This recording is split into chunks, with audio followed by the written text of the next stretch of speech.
Good morning students. Last time हम लोग innate immunity कर रहे थे और आज हम लोग देखेंगे एक्वायर्ड इम्यूनिटी। दोनों में सबसे पहले बेसिक लाइन डिफरेंस देख लीजिए। एक्वायर्ड इम्यूनिटी हम बॉर्न होने के बाद पूरे लाइफ टाइम में एक्वायर करते हैं, चलो ठीक है। इनेट इम्यूनिटी सिंस बर्थ से आपको मिल जाता है, ठीक है ना। तो वो आपको विद इन अ बर्थ रहेगा और ये आपको थोड़ा सा कवर करना पड़ता है, ये आपको समझना पड़ता है। जैसे बहुत सारी चीज़ें जो होती है ना, वो आपको जैसे सोसाइटी में आने के बाद समझ में आती है, पढ़ने के बाद समझ में आती है। जैसे आप ये आपके लिए बता रहे हैं, ठीक है ना। तो वैसे ही क्या होता है, वैसे आपकी बॉडी है, कुछ चीज़ें उसको एक डिफरेंस मैकेनिज्म पहले से प्रोवाइडेड है और कुछ के लिए उसको उसकी बॉडी को, यानी कि आपकी बॉडी को फ्यूचर के लिए प्रिपेयर करना पड़ता है, ठीक है। तो ये जो प्रिपरेशन वाला टाइम है, जिसको प्रिपेयर करेगा और प्रिपेयर करने के बाद सीखेगा, वो एक्वायर्ड इम्यूनिटी का पार्ट हो जाता है, ठीक है। चलो, हमने एक पॉइंट अभी छोड़ा है, स्पेसिफिक और नॉन स्पेसिफिक। एक्वायर्ड कराने के बाद समझाते हैं आपको, ठीक है। तो यहाँ क्या होता है, यहाँ पे खैर यहाँ पे इसकी बेसिक लाइन ही आप यहाँ से स्टार्ट कर सकते हैं कि एक्वायर पहली बात आप इसे क्या करेंगे, अपनी लाइफ में गेन करने वाले हैं, ठीक है।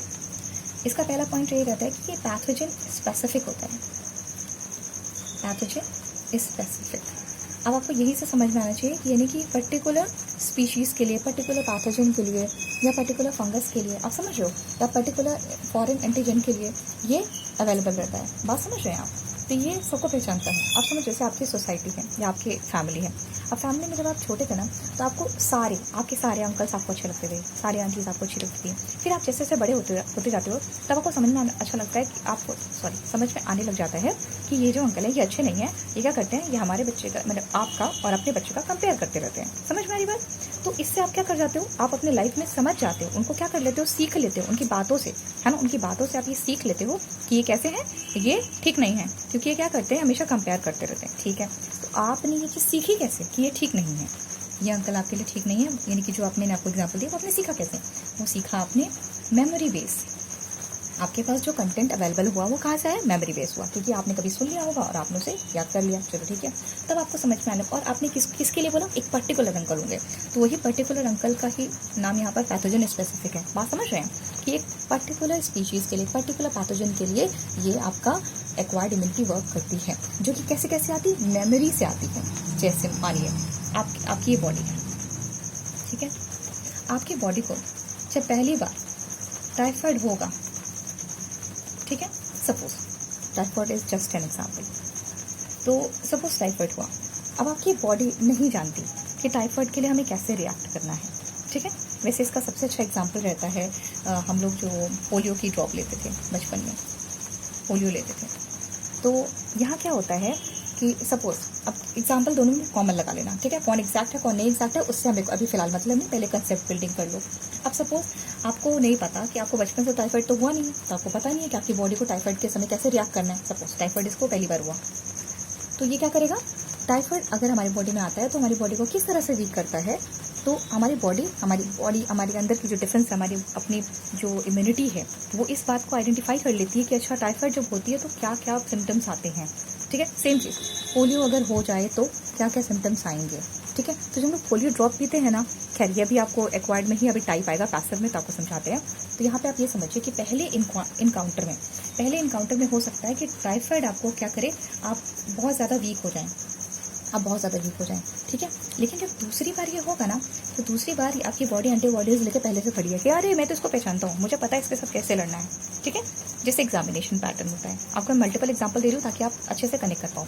जैसे एग्जामिनेशन पैटर्न होता है, फर्स्ट क्लास में थे आप, ठीक है, आपने पहली बार एग्जाम दिया, आपको पता ही नहीं था एग्जाम कैसा होता है, आपके सामने पहली बार एग्जाम आया, ठीक है। आपको आपके घर में बहुत ट्रेन किया गया, ऐसे आएगा बेटा, ऐसे आएगा, ऐसा आएगा, बट एक्चुअली में आप देखने गए तो आपको थोड़ा सा डिफरेंट लगा, कोई बात नहीं, आप सीख गए। फिर आपने क्या किया, फिर आप उससे क्या किया, आपने एक मेमोरी बना ली, आपने एक समझ बना ली, एक अंडरस्टैंडिंग डेवलप कर ली, जिसकी वजह से क्या होता है, जब दूसरी बार आप पेपर अटेम्प्ट करेंगे तो वो क्या होगा, आप बहुत ही पावरफुल तरीके से उस पेपर को अटेम्प्ट करके आएंगे, ठीक है। वैसे यहाँ पर क्या होता है कि पहली बार में सपोज टाइफाइड ने जितना भी यहाँ पे हार्म कर लिया हो, लेकिन सेकेंड टाइम में जब सेकेंड इनकाउंटर होगा, उसमें आपकी बॉडी क्या करेगी, बहुत ही ज़्यादा इंटेंसिफाई तरीके से इस बैक्टीरियल डिजीज से लड़ेगी।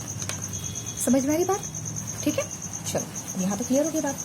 अब क्या करना है कि अब यहाँ पे क्या चीज़ आपने देखा, यहाँ पे आपको दो चीज़ देखने को मिली। एक होता है प्राइमरी रिस्पॉन्स, जब आप पहली बार किसी डिजीज़ के साथ आपकी बॉडी का इनकाउंटर होता है तो उस समय जो आपकी बॉडी रिस्पॉन्स करती है उसे कहते हैं प्राइमरी रिस्पॉन्स, जो कि कैसा होता है, काफ़ी लो होता है, लेकिन जो सेकेंडरी रिस्पॉन्स आता है वो काफ़ी कैसा होता है, हाई लेवल का होता है, इंटेंसिफाइड होता है, ठीक है, क्योंकि आपकी बॉडी को पता चल गया है मुझे कैसे रिएक्ट करना है, तो वो उस चीज़ से अननोन नहीं रह गई है। चलो ठीक है, अब ये जो इम्यूनिटी है, आपकी प्राइमरी और सेकेंडरी इम्यून रिस्पॉन्सेज ये जो आए हैं, ये क्यों आए हैं?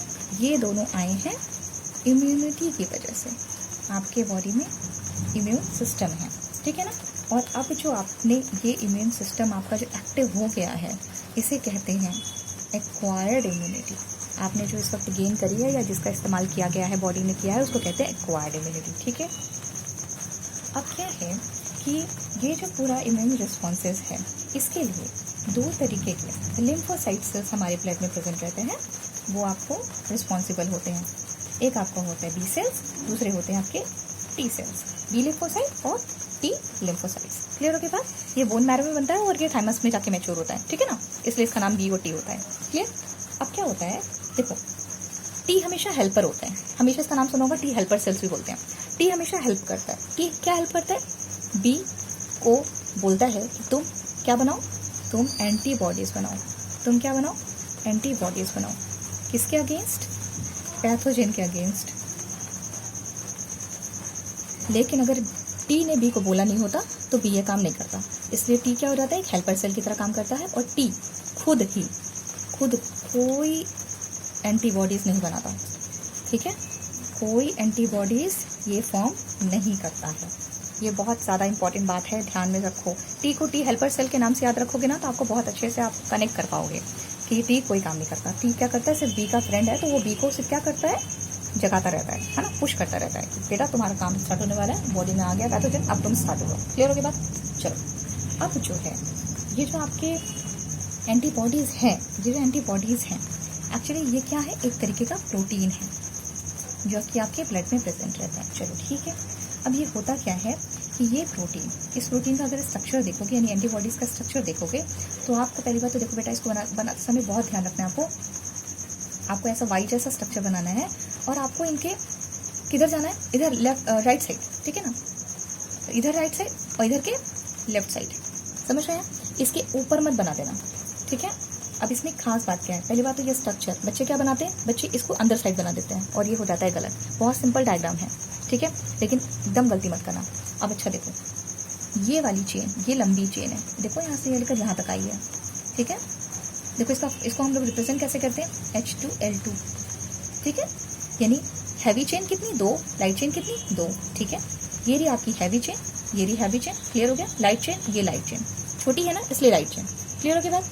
अच्छा देखो, जो एंटीजन आएगा उसको पकड़ के ये मारेगा कहाँ, ये है एंटीजन बाइंडिंग साइट, ये रही, यहाँ पर आएगा, इसको पकड़ के यहाँ पर खत्म कर दिया जाएगा। चलो ठीक है, ये आपस में हैवी चेन किस चीज़ से जुड़ी हुई हैं, ये आपके डाइसल्फाइड बॉन्ड से जुड़ी हुई हैं। बात समझ में आ गई? ये स्ट्रक्चर इसलिए मैंने आपको बनाने को कहा था, बहुत ज़्यादा इंपॉर्टेंट स्ट्रक्चर है, एग्जाम में आएगा और बच्चे गलत करते हैं, मैक्सिमम बच्चे गलत करते हैं, ठीक है, कभी बना के देखना। चलो ठीक है, अब हमने देखा कि एंटीबॉडीज़ बन रही हैं। चलो ठीक है, अब एंटीबॉडीज़ जो हमारी बॉडी में हैं वो कितनी तरह की हैं। अच्छा देखो, ये इसके लिए बहुत सिंपल सा ट्रिक रहता है, मैं तो अपनी पूरी ज़िंदगी मैंने ऐसी निकाल दी, इसी ट्रिक से याद करते करते। मी, अश्लेषा, गौतम, ठीक है, मी, अश्लेषा, गौतम। देखो कैसे याद करेंगे, IgM, IgE, IgA, IgG, clear हो गई बात? ऐसे भी याद कर सकते हो, ठीक है। चलो, यहाँ पर हो गई आपको 4 टाइप्स की एंटीबॉडीज इंट्रोड्यूस कर दी गई है। अच्छा ठीक है, अब ध्यान से सुनो बेटा, यहाँ पे थोड़ी बारिश हो रही है, ठीक है, तो वॉल्यूम अप कर लेना, थोड़ा सा देखना किस तरह से कंफर्टेबल रहेगा, ठीक है, थोड़ा सा कोऑपरेट कर लो बच्चा। अब यहाँ पर जो आपकी एंटीबॉडीज़ हैं, एंटीबॉडीज़ आपकी 2 टाइप्स की रहेंगी। पहला आपको एक ब्लड में मिलेगा, जब एंटीबॉडीज़ ब्लड में ही प्रेजेंट रहें, ठीक है, तो उसे कहते हैं ह्यूमरल इम्यून रिस्पॉन्स। उन एंटीबॉडीज से जो रिस्पॉन्स आता है तो उसे हम कहते हैं ह्यूमरल इम्यून, एन बना लो, इम्यून रिस्पॉन्स, ठीक है। चलो, लेकिन कुछ एंटीबॉडीज आपके सेल मेडिएटेड भी होती हैं, सेल के अंदर भी आपको इस तरह की इम्यूनिटी देखने को मिलेगी, उसे कहते हैं सेल मेडिएटेड इम्यूनिटी, ठीक है, शॉर्ट में CMI बोलते हैं, ठीक है। चलो ठीक है, लेकिन CMI के लिए कौन रिस्पॉन्सिबल होता है? इसके लिए डायरेक्ट रिस्पॉन्सिबल होता है कौन? T lymphocyte sales, T lymphocyte sales. Clear हो की बात? देखो सेल के अंदर है, यानी कि ये सेल को क्या करता है? पहचानता है ना? क्या कर रहा है? सेल को पहचानता है, ठीक है। अब यहाँ पर क्या होता है कि सपोज आपने देखा होगा कि आपको डायलिसिस के बारे में पढ़ाया हुआ क्लास 10th में, ठीक है। जब आप उसको देखते हो तो उसमें आपने देखा होगा कि ऑर्गन डोनेशन की बात की जाती है ना? किडनी ट्रांसप्लांट कर दो। डायलिसिस में क्या होता है? आर्टिफिशियल किडनी का इस्तेमाल होता है। तो ये जो जब आपके पास सेल, देखो सब कुछ ब्लड में हो गया ना, तो सेल अपने आप को आइडेंटिफाई नहीं कर पाएगा। सिर्फ ब्लड अपने आप को जानता है, ब्लड जाके सबको मार रहा है, ठीक है, कोई बात नहीं। लेकिन ये कब काम आती है? ये इम्यूनिटी कब काम आती है? जब आप कोई काम करते हो। क्या करते हो आप? कोई ऑर्गन डोनेशन का काम करते हो, या ऑर्गन, सॉरी डोनेशन में तो काम नहीं आएगा, ऑर्गन ट्रांसप्लांटेशन में काम आते हैं, ठीक है। क्योंकि आपकी बॉडी के पास सेल्फ और नॉन सेल्फ सेल को आइडेंटिफाई करने की क्या होती है? कैपेसिटी होती है। तो जैसे आप ऑर्गन ट्रांसप्लांट करते हैं, एक ही बॉडी में आप बी का किडनी लगाने की कोशिश करेंगे तो क्या होता है? क्योंकि देखो ये भी ऐसे नहीं होता है, ठीक है, ये भी ऐसे नहीं होता है। इसके लिए भी बहुत सारे काम करने पड़ते हैं। ये बहुत सारे इंपॉर्टेंट है। एज अ डॉक्टर जब आप बनोगे तो आप ये सीखो कि हम क्या ऐसे ही होगा क्या? A ने B को बोला लो मेरी किडनी ले लो, तो क्या हम ले सकते हैं? Is it possible? ऐसा पॉसिबल नहीं है। आपको क्या करना पड़ता है? आपको टिश्यू मैचिंग करनी पड़ती है। कितनी सिमिलैरिटीज हैं, ठीक है। फिर वही से ब्लड ग्रुप मैच करना पड़ेगा, ठीक है। ये कुछ ऐसे बेसिक से स्ट्रक्चर होता है, ठीक है। इन सब चीज़ों की मैचिंग के बाद ही आप उसे ट्रांसप्लांट कर पाओगे। लेकिन इसके बाद भी देखो, इसके बाद भी बॉडी ने, अभी मैंने क्या बताया, सेल्फ और नॉन सेल्फ, बॉडी फिर जानती है कि कौन अपना कौन पराया है ना, ये जानती होती है। तो इसकी वजह से क्या हो जाता है? ये करती है ग्राफ्ट रिजेक्शन। क्या करती है? Graft rejection. आप कितना भी लगा लीजिए, उसके बाद भी ऐसी चीज़ें देखने को मिलती हैं, ठीक है। तो यहाँ पर थोड़े से सप्रेसेंट वगैरह दिए जाते हैं, ठीक है। खैर ये मेडिसिन अभी हम लोग आएंगे ना, अल्कोहल की बात करेंगे और सब चीज़ों की बात करेंगे। तो ऐसी कंडीशन में दूसरी मेडिसिन, दूसरे ड्रग्स दिए जाते हैं ताकि इसको थोड़ा सा सप्रेस किया जा सके, ऐसी कंडीशंस को थोड़ा दबाया जा सके कि बेटा तुम समझ जाओ कि अब नहीं है तो कोई बात नहीं, इसको भी अपना समझने की कोशिश करो, ठीक है। रिजेक्शन के चांसेस थोड़े कम आते हैं। यहाँ तक क्लियर हो गया बच्चा? आगे चले, आगे देखो पहले एक चीज़ जान लो। अच्छा, यहाँ पर जो हमने आपको बताया था पैथोजन स्पेसिफिक, यहीं पर अगर ये इनेट होता ना, लास्ट में जो हमने एक लेक्चर पहले पढ़ाया था, इनेट में ये नॉन स्पेसिफिक होता है, नॉन स्पीशीज स्पेसिफिक लिखा रहता है या नॉन स्पेसिफिक लिखा रहता है, ठीक है। इसका मतलब ये क्या है कि एक पर्टिकुलर स्पीशीज को लेकर भी ये नहीं काम करेगा। जैसे देखो मान लो यहाँ पर ये ए को पहचानता था ना, है ना, यानी ए को पहचानेगा, पोलियो, बी को पहचानेगा, जो इसके पास आ चुका है ये उसी को पहचानेगा मेमोरी बेसिस पर। क्यों? मेमोरी बेस मिल चुका है एक बार, जिससे आप मिल चुके हैं उसी से आप दोबारा मिलेंगे। लेकिन यहाँ पर ऐसा नहीं है, यहाँ कोई भी अनजान आएगा हम सबको रोक देंगे। बात समझ रहे हो आप? ये वैसा है, ठीक है। चलो आगे चलते हैं। अब आगे हम लोग देखेंगे एक्टिव एंड पैसिव इम्यूनिटी।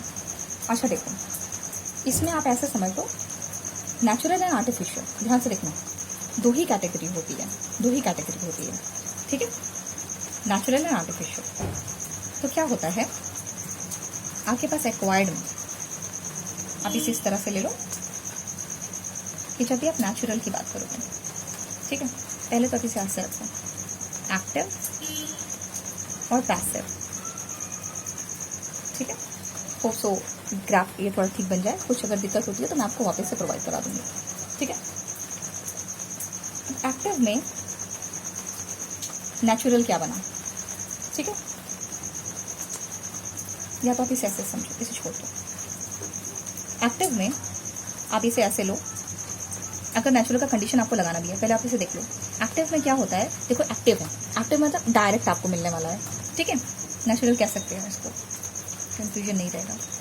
देखो एक्टिव में क्या होता है, नेचुरल रहता है, ठीक है। क्या बनना है, जो भी बनेगा आपकी बॉडी में नेचुरल बनेगा। ये जितना आपने इम्यूनिटी देखा है ना, ये जितनी आपने एंटीबॉडीज आपकी बॉडी के अंदर बनते हुए देखी, ये सब क्या होती है, ये एक्टिव इम्यूनिटी का पार्ट होता है। ये किसका पार्ट होता है, एक्टिव इम्यूनिटी का पार्ट होता है, जो कि एक माइक्रोब के आने के बाद वो रिस्पॉन्स करती है। यानी अभी आपने जितना कुछ पढ़ा, ये वाला, ठीक है, ये एक्वायर्ड का ही पार्ट है।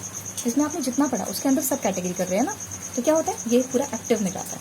लेकिन एक खास बात क्यों, नेचुरली क्यों, क्योंकि ये आपकी बॉडी में बन रहा है। इसका बात ध्यान रखना, ये नेचुरली आपकी बॉडी में बन रहा है, ठीक है, इसलिए एक्टिव हो गया। चलो ठीक है। पैसिव का क्या मतलब होता है? पैसिव का मतलब होता है रेडीमेड। ध्यान रखो, रेडीमेड रहेगा और ये आर्टिफिशियल होता है। आर्टिफिशियल का क्या मतलब होता है? रेडीमेड पहले से बना हुआ, आर्टिफिशियल नॉन नेचुरल, है ना। जो चीज़ नॉन नेचुरल होती है वो क्या होती है? आर्टिफिशियल होती है। यानी आपने तो नहीं बनाया, या ना ही आपकी बॉडी में बन रही है। जब आपको रेडीमेड एंटीबॉडीज मिलती है, चाहे वो प्लेसेंटा के थ्रू मिले या कोलेस्ट्रम के थ्रू मिले, जैसे आपको प्लेसेंटा से मिलती है IgG मिलती है, और उसमें कैसे मिलती है? IgA मिलती है, माँ, है ना, IgA रहती है, ठीक है। तो क्या हो गया कि आपकी रेडीमेड है ना, ये आपको रेडीमेड मिला ना, प्लेसेंटा से मिला, आपको कोलेस्ट्रम से मिला, ये आपको रेडीमेड मिला ना, ये आपने बनाया नहीं, बनाया, आपको रेडीमेड मिला, ठीक है। तो ऐसी इम्यूनिटी को क्या बोलते हैं? ऐसी पैसिव इम्यूनिटी क्या होती है? रेडीमेड होती है। बात समझ में? एक्टिव इम्यूनिटी नेचुरल, ठीक है, जो आपकी बॉडी में ही फॉर्म होंगी। कैसे फॉर्म होंगी? इनकाउंटर्स के थ्रू फॉर्म होंगी। पहले एक बार आएगा, उसको आप रिस्पॉन्स समझ जाएंगे, फिर दूसरी बार आएगा तो आप अच्छे से एक्शन कर पाएंगे। तो ये हो गया आपकी एक्टिव इम्यूनिटी। पैसिव में आपको रेडीमेड इम्यूनिटी दी जाती है, जैसे आपको कोलेस्ट्रम के थ्रू मिलती है और आपको जैसे आपको प्लेसेंटा के थ्रू मिलती है। क्लियर हो गया बात? ये आपका हो गया। सेकेंड ऐसी है, डिट्टो यहाँ पर भी आपको देखना है। देखो, एक है वैक्सीनेशन, ठीक है, और इधर है इम्यूनाइजेशन, ठीक है। देखो वैक्सीनेशन में क्या होता है? वैक्सीनेशन में क्या होता है कि आपके बॉडी में, अब यहाँ पोलियो का काम आएगा, आपकी बॉडी में प्रिपेयर्ड, ध्यान से देखो, आपकी बॉडी में एक प्रिपेयर्ड एंटीजन प्रोटीन डाला जाता है ना, किसका? पैथोजन का। अच्छा मेरी बात सुनो, ध्यान से सुनो, जैसे कि ध्यान से सुनो। अब जैसे कि मुझे पता है, सपोज आप लोगों, और मुझे पता है कि तुम लोग तो गलती करते ही हो, है ना। अब जैसे मैं आपको क्या बनवाती रहती हूँ, मैं आपसे डायग्राम बनवाती रहती हूँ ना, ताकि क्या हो कि जब कभी एग्जाम से पहले गलती करो या किसी, देखो अभी मैंने आपको आज बनाने को होमवर्क दिया, ताकि आप आज बना लो, क्योंकि मुझे पता है कि आप ये गलती करोगे, ठीक है। तो मैं आपको चांस दे रही हूँ कि ताकि सीखो कि दोबारा जब आपके पास ये आए, इस तरह का एक डायग्राम बनाने को कहा जाए, तो आप गलती ना कर पाओ। बात समझ में आती है? ठीक है। यानी मैं आपको क्या दे रही हूँ? मैं आपको एक चांस दे रही हूँ कि अपने अंदर वो चीज़ बिल्ड करो, अपने अंदर वो चीज़ बनाओ, वो कैपेसिटी बनाओ कि आप जब ये कभी सच में आए, हाँ ये सच में अगर एग्जाम में आ जाए तो आप उसे कैसे फेस करोगे। बात समझ में आती है? चलो ठीक है। इसी तरह से वैक्सीनेशन में क्या होता है, एक वैक्सीन प्रिपेयर की जाती है। वैक्सीन में क्या होता है? चलिए वैक्सीन में क्या होता है, उसमें देखो दो चीज़ें हो सकती हैं, या तो किल्ड होता है, कंप्लीटली किल्ड, सॉरी इसे ऐसे लिखो, हाफ किल्ड, है ना, ये एक्शन नहीं कर सकता, ये कभी एक्शन नहीं कर सकता, ठीक है, हाफ किल्ड रहता है। कोई भी आपका पैथोजन रहेगा वो हाफ किल्ड रहेगा। या कभी कभी उसे कैसे क्या देते हैं, उसे नॉन एक्टिव करके दे देते हैं, या कभी उसे डेड, आपको डेड, उसकी डेड करके दे देंगे आपको, ठीक है, कंप्लीटली किल्ड करके भी दे सकते हैं, ठीक है। या जिसको कंप्लीटली किल्ड या क्या कहते हैं, इस तरह से मत, या हाफ किल्ड मत करो, इसको ऐसा कर सकते हैं, इसको वीक करके दे सकते हैं, कि क्या कर दिया है, उसे कमज़ोर बना दिया है, ताकि वो एक्शन ना कर सके। दोनों फॉर्म में है, ठीक है। एक में आधा किल कर दिया गया, एक में उसको इस तरह से इनएक्टिव बना दिया गया ताकि वो आगे आपकी बॉडी में परफॉर्म ना कर सके। तो इसको आपको आपकी बॉडी में डाल दिया जाता है। ये कौन है? ये पैथोजन का एंटीजन है ना। ये क्या है? समझ लो पैथोजन ही है, लेकिन ऐसा पैथोजन जो आपकी बॉडी में हार्म नहीं कर सकता। अब जैसे जो मैं आपको टेस्ट देती हूँ, आपको जो मैं बोलती हूँ रिविजन कर लो, तो क्या वो टेस्ट होता है? नहीं होता ना, लेकिन वो टेस्ट का एक फॉर्म हो सकता है कि ऐसे क्वेश्चन एग्जाम में आ सकते हैं। डिट्टो वैसे आपकी बॉडी में पैथोजन का एंटीजन डाला जाता है। किसका? पोलियो का। बचपन से जब पोलियो की खुराक पीते आ रहे हो ना, पोलियो की दवा, एक्चुअली वो दवा नहीं होती है, वो ये होता है, वैक्सीनेशन लगती है आपको, ठीक है, ताकि आपकी बॉडी में वो ना हाफ किल्ड बैक्टीरिया, आपके हाफ किल्ड पैथोजन जा रहे हैं, ठीक है, कि इन फ्यूचर अगर आपके बॉडी में कभी पोलियो सच में आ जाए, पोलियो का अटैक आ जाए, तो आपकी बॉडी उसके लिए क्या कर सके, एंटीबॉडीज बना के उसे क्या कर सके, उसे किल कर सके, ठीक है। तो आपको कुल मिला के क्या हो जाएगा, पोलियो आपको नहीं होने पाएगा। बात समझ गए? बात समझ में आई कि आपको बचपन से क्यों पोलियो दिया जाता था? हटो, ओके चलो नेक्स्ट आते हैं, ह्यूमनाइजेशन पे आते हैं। अच्छा बताओ, अगेन ये क्या हुई, ये आपकी बॉडी ने खुद बनाया, ये क्या हो गई, नेचुरल।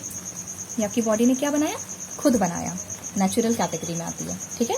यहाँ देखो, यानी आप इसे एक्टिव कह सकते हो। वैक्सीनेशन क्या है, एक तरह की एक्टिव इम्यूनिटी का पार्ट है। इधर देखो, ये अगेन पैसिव हो जाएगी क्योंकि आपकी बॉडी में नहीं बनेगी, ठीक है। पहली चीज़ अगेन इट इज़ रेडीमेड, है ना, ये आपकी क्या है, पहले से ये रेडीमेड है, ठीक है, ठीक है। अब क्या है, इसमें क्या करना पड़ता है, देखो क्या होता है, कभी कभी ऐसा हो जाता है कि किसी को क्या किया, स्नेक बाइट हो गया, है ना, स्नेक ने काट लिया, ठीक है। और कभी कभी होता है कि किसी ने ये ऐसा भी हो सकता है, कभी कभी ना लोग जहर वगैरह पी लेते हैं, ऐसा भी होता है, तो एंटीटोड हमें देना पड़ता है ना, डॉक्टर्स लोग एंटीटोड देते हैं, ठीक है, ये सारी चीज़ें होती हैं। तो या एक और कंडीशन होती है टेटनस, बहुत अच्छा एग्जाम्पल है, टेटनस हो जाता है। अब क्या बचपन से ऐसा थोड़ी कर सकते हैं बेटा, अच्छा suppose you are my kid, suppose अब मैं क्या करूँ, मैं तुमको रोज़ स्नेक बाइट कराऊँ, हाँ, कि कभी फ्यूचर में तुमको स्नेक ने काट ले आपकी बॉडी में, मैं इसके लिए आपको क्या करूँ, एंटीबॉडीज आपकी एक्टिव रखूँ।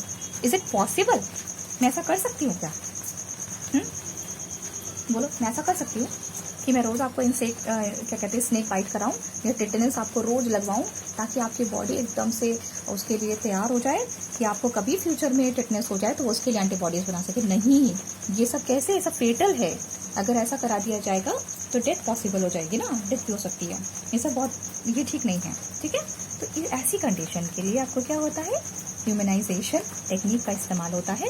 ये एक पैसिव टेक्निक होती है, रेडीमेड चीज़ें बनी रहती है और आपकी बॉडी में क्या किया जाता है, उन्हें ऐसी एंटीबॉडीज़ को डाल दिया जाता है, ये रेडीमेड एंटीबॉडीज़ होती हैं, ठीक है।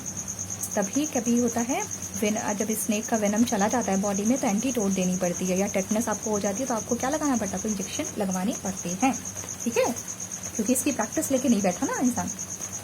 बात समझ में आई?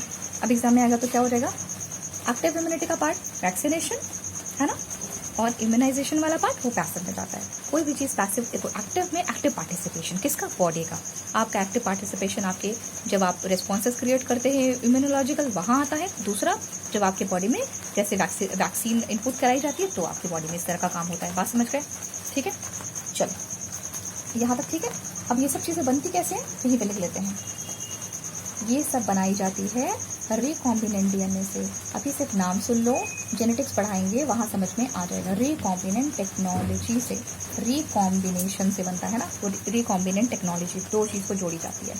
टेक्नोलॉजी से ऐसी चीज़ों को हम क्या करते हैं, प्रिपेयर करते हैं, ठीक है।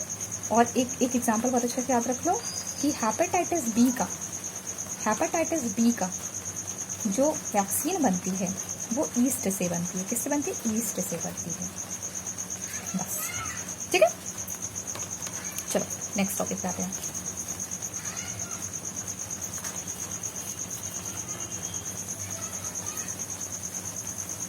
अब इसके बाद हम लोग देखेंगे नेक्स्ट टॉपिक हमारा है allergy.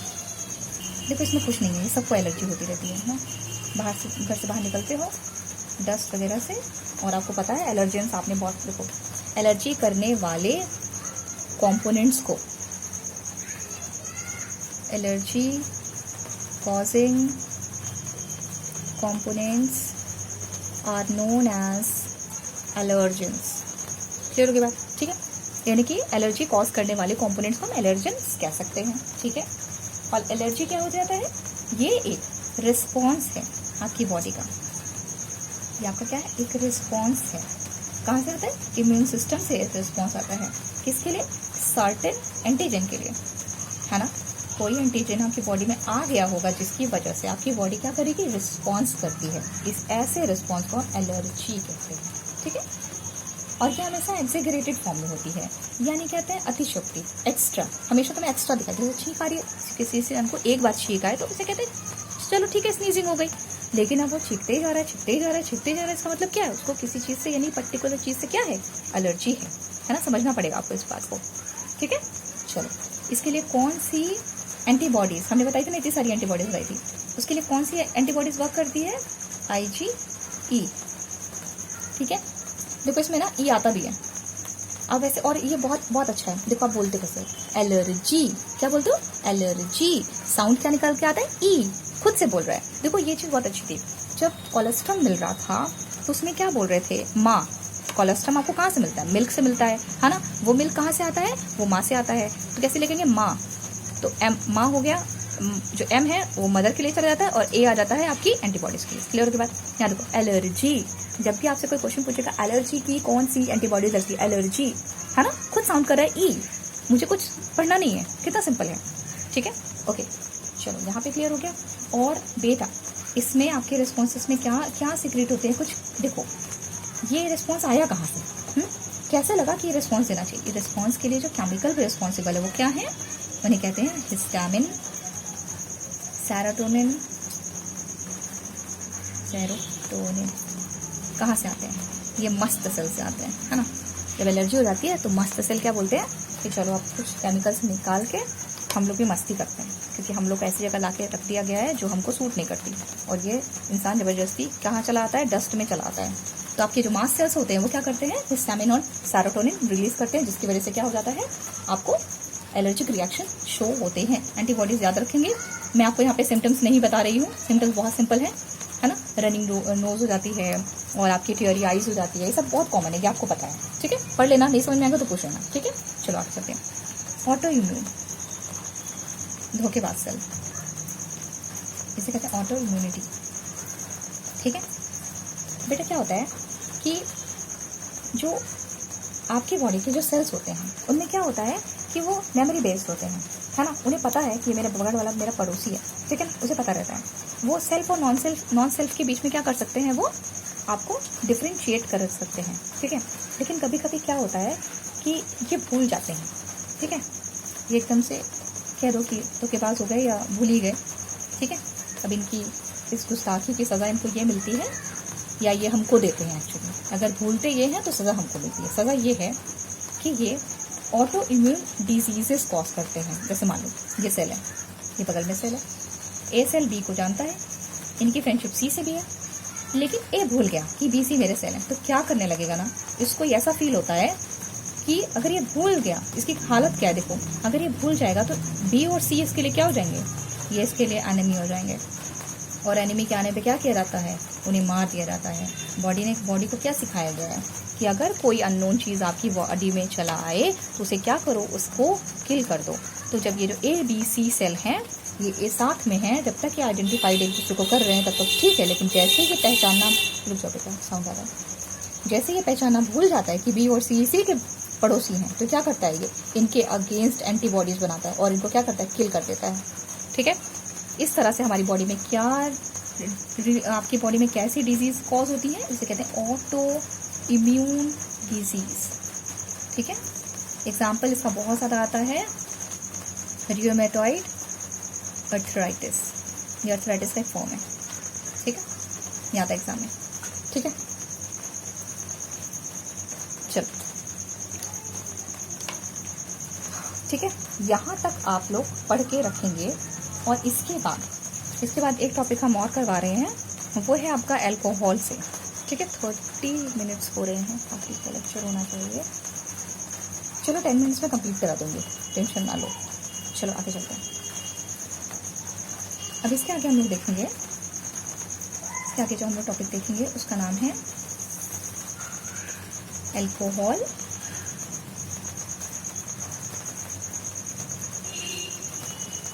Drugs and alcohol abuse, है ना, कुछ ऐसे टॉपिक होगा। बहुत ही ज़्यादा आपको इसमें पढ़ने की ज़रूरत नहीं पड़ेगी, मैं आपको ऐसे ट्रिक से समझा दूँगी, ठीक है। बस लगे रहो, ठीक है। जो मैं बता रही हूँ इसको जाकर एक बार के ढंग से बुक से पढ़ लेना। एनसीईआरटी बेटा छोड़ दोगे फिर तुमको कुछ नहीं आने वाला है, कुछ भी नहीं, मतलब कुछ भी नहीं आने वाला है, ठीक है। अब देखो क्या है ड्रग्स, ठीक है भाई। ड्रग्स की फैमिली देखते हैं पहले, चलिए 2 मिनट को हम क्या करेंगे, ड्रग्स की फैमिली देखेंगे कि भाई जो ये ड्रग्स मार्केट में चल रहे हैं वो कितने टाइप्स के हैं, ठीक है। ओपियोइड, चलो ओपियोइड्स, ठीक। कैनाबिनॉइड्स, ठीक है। इधर कोका अल्कोलाइड, ठीक है। क्या है तीन, ओपियोइड, कैनाबिनॉइड, कोका, अल्कोलाइड। चलो ठीक, डिवीजन कर लेते हैं पहले, ठीक। तो पेन नहीं चल रहा, ओके चलो देखते हैं। ओपियोइड रिसेप्टर बाइंड कर देता है, ओपियोइड ड्रग्स जो इस फैमिली के ड्रग्स होंगे वो ओपियोइड रिसेप्टर को क्या करेगा, जाके बाइंड कर देगा, ठीक है, ये से क्या करेगा, सप्रेस करने की कोशिश करेगा, ये जाके उसके साथ जाके चिपक जाएगा। ठीक है, इसे पकड़ लेगा, बाइंड कर देगा, काम नहीं करने देगा। ठीक है, ओपियोइड रिसेप्टर कहाँ प्रेजेंट होता है, हमारे CNS में। एक साथ चलते जाना तो समझ में आ जाएगा। ठीक है, CNS में। ठीक है, अब CNS का क्या पार्ट था बेटा, अभी 11 में पढ़ाया था, ब्रेन प्लस स्पाइनल कॉर्ड। अब आप समझ लो क्या पकड़ के रखा है, ब्रेन के अंदर सारे हॉर्मोन्स, समझ रहे हो ना, पूरी बॉडी हार्मोन से चलती है, और ब्रेन और स्पाइनल कॉर्ड को पकड़ रख लिया इन्होंने। ठीक है, यानी CNS पे एक्शन किया, आपका ब्रेन स्पाइनल कॉर्ड गया, CNS के साथ गैस्ट्रो इंटेस्टाइनल आपका जो है ट्रैक, या कह दो कि पूरा सिस्टम है, वो भी कैप्चर होता है। चलो ठीक है, इन्होंने बाहर का बाहर पकड़ा और अंदर का अंदर पकड़ लिया, खराब। चलो अब आगे देखो, इसको समझना बहुत आसान है कि आपके जो ओपियोइड्स हैं, अब देखो आता कहाँ से है, ओपियोइड आएगा कहाँ से, ये जो फैमिली है बना कैसे। देखो ट्रिक याद करो, पापा, ठीक है, पापा की जो बेटियां होती हैं वो होती है हीरोइन। क्या होती है, हीरोइन। और हीरोइन क्या खाती है, हीरोइन इस वाले सेक्शन में क्या खाती है, स्नैक्स खाएगी। क्या खाएगी, स्नैक्स खाएगी। ध्यान से देखो, स्नैक्स खाएगी। क्लियर हो गई बात, ध्यान से देखो, जहां पापा लिखा है वहां लिखो पापा, इसको पूरा लिखते हैं पापा पर सोमनीफेरम, पूरा नाम है, प्लांट का नाम है पापा पर सोमनीफेरम। चलो ठीक है, ये पूरा ड्रग्स बनता कहाँ से है, मॉर्फिन होती है, मॉर्फिन से बनेगा। मॉर्फिन कहाँ से आया, इसी प्लांट से पूरा आया है। ठीक है, लेकिन आता कहाँ से है, इसे क्या करना पड़ता है, एसिटाइलेशन करना पड़ता है, एसिटाइलेशन करना पड़ता है। किसका, पापा और सोमनीफेरम से जो लैटेक्स आता है उसका क्या करना पड़ता है, उल्टा बना दिया, ऐसे बनेगा नीचे की साइड, उस लैटेक्स का एसिटाइलेशन करना पड़ता है। ठीक है, ये एक आप केमिस्ट्री में ये टेक्निक पढ़ोगे, आप इसे पढ़ना है, आपको ज़्यादा उसमें घुसना कुछ नहीं है। ठीक है, देखो ध्यान से सुनो, पहले ये ट्रिक याद करो, पापा की बेटी हीरोइन, और हीरोइन क्या खाती है, स्नैक्स खाती है। ठीक है, अब देखो, पापा और सोमनीफेरम इज अ प्लांट, ठीक है, जिसके लैटेक्स को एसिटाइल करेंगे तो मॉर्फिन बनेगी। ठीक है, और मॉर्फिन ही वो प्रोडक्ट है जिसे खाना है एक्चुअली। ठीक है, तो इसी के बहुत सारे नाम हैं। क्या नाम है, इसी को हम हेरोइन कहते हैं। ये जो स्नैक लिखा है, इसे टेक्निकली यूज करोगे तो इसे कहेंगे स्मैक, कहेंगे स्मैक। ठीक है, तो स्मैक हो गया, ये कंटेंट आपका पूरा हो गया। करता क्या है भाई, इसको हमने ले लिया तो क्या पहाड़ टूट पड़ा, पहाड़ ये टूट पड़ा है क्योंकि आपने पकड़ लिया है CNS। ठीक है, तो ये डिप्रेसेंट का काम करेगा, काम बाइंड कर दिया ना आपने, तो डिप्रेसेंट की तरह काम करेगा, काम स्लो।